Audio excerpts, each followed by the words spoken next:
Hello guys, இன்றைக்கி நான் உங்களுக்கு காட்டுற வீடியோ எங்களுடைய வயலெல்லாம் வந்து இப்போ கதிராகி கொண்டு வருது.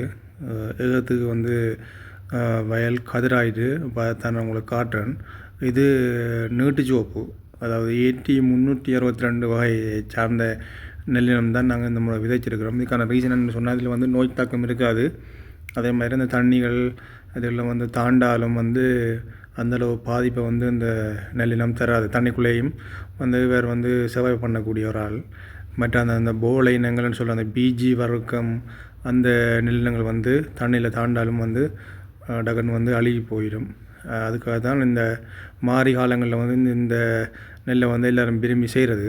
இப்போ வந்து எல்லாமே வந்து ஃபுல்லாக பயிராயிட்டு இப்போ நான் வந்து வரம்பெல்லாம் நடந்து கொண்டிருக்கிறேன்.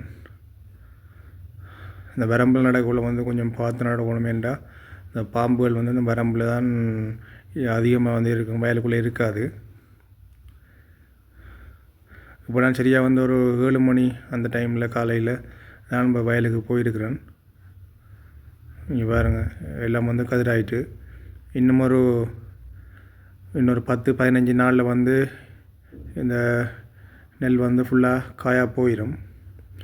இன்னொரு 30 நாளில் வந்து இந்த வயலை அறுவடை செய்யக்கூடிய மாதிரி இருக்கும்.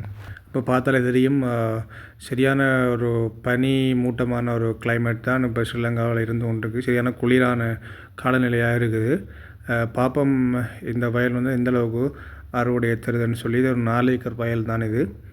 பாப்பம் விளைச்சல் எந்த அளவுக்கு இருக்குன்னு சொல்லி இந்த மாவி போகங்களில் வந்து இந்த விளைச்சலை வந்து அதிகமாக எதிர்பார்க்க முடியாது.